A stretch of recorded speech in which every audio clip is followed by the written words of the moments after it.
Welcome back to another episode of this edge banding series where I show you how to ultimately master edge banding. In this video, I'm going to show you how I take 4 different tools and use 4 different methods to make great edge banding by removing the excess overhang of your edge banding strips. So let's waste no time and get right into it.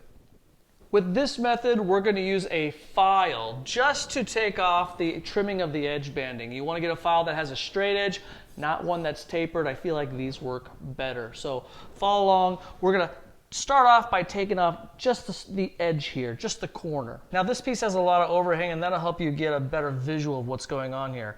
But I'm going to take my file and I'm going to put it at about 20 to 25 degree angle and just start to take off this edge. So we're just going to come down on it.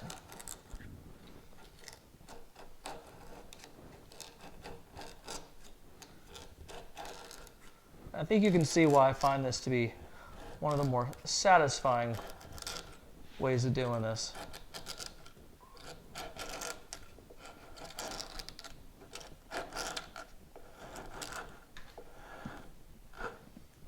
There's still going to be a little left over, and that's where you can come back with the flat edge here and just gently remove the excess overhang.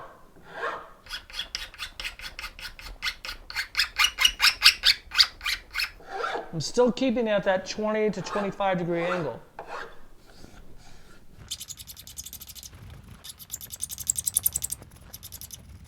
Some of the squeeze out is just the dry glue. Some of the hardest stuff to get off.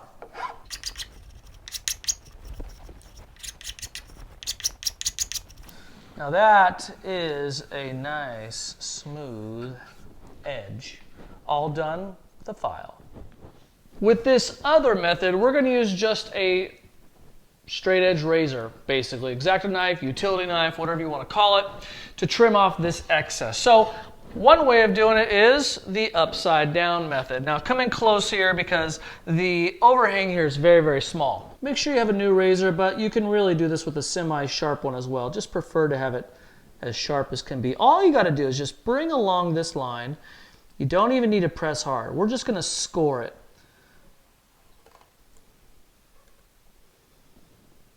Just give it that score. You'll be surprised how effective this is. And we're going to try again. Maybe even apply just a little bit more pressure.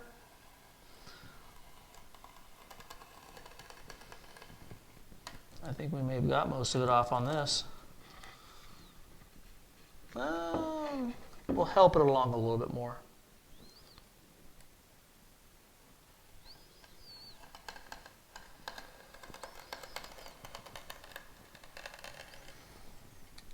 Once you score it, it's a lot easier to follow that line.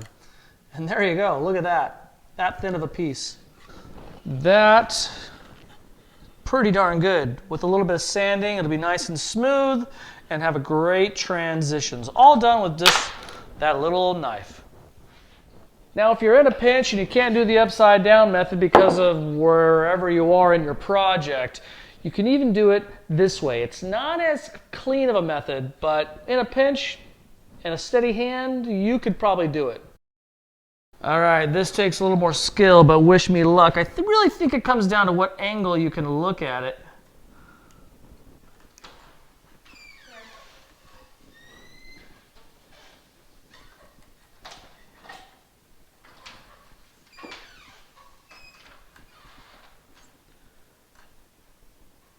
Try not to go too deep into it, otherwise you mess up your veneer. Keep a good eye as to how much overhang you have available.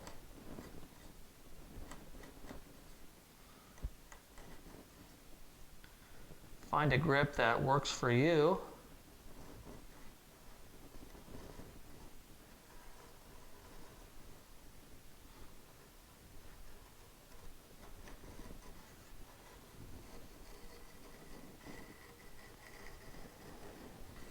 You know, if you can find that you're going with the grain, it'll make it a lot easier.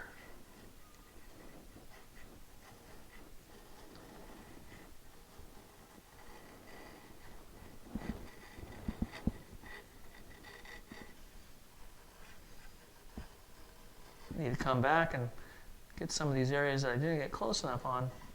I think I did really good on this area. This area needs just a little more trimming.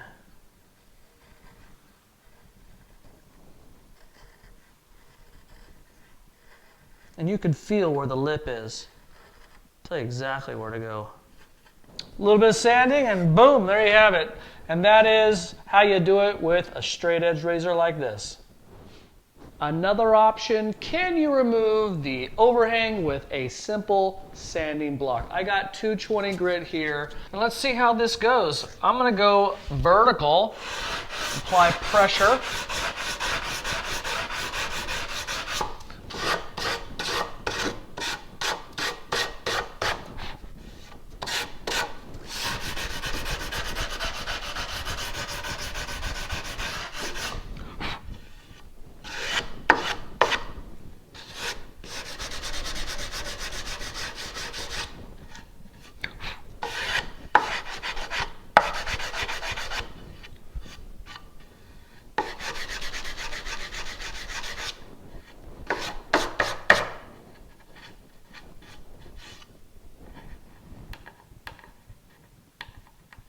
Got a little overhang piece here.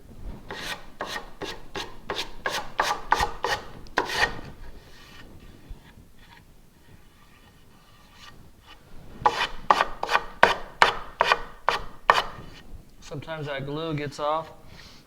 There you go. That's with a sanding block. Not too shabby for a nice smooth line. Getting that overhang off. And of course, I cannot forget the classic known method of using an edge band trimmer. This one's by FastCap. You may have seen it in my other videos showcased there. I call him Red. Now this particular edge banding is completely straight grain. There's no change in the grain pattern, so this type of method should work pretty darn well.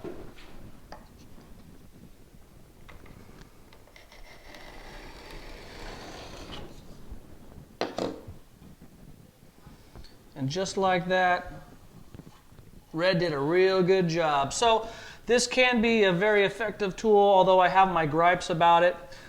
A little bit of sanding on this to knock down the sharpness, and you got yourself a really well done edge banding job. This just goes to show that you can get amazing edge banding results with a variety of different tools. What really matters is what's in your toolbox and what you prefer.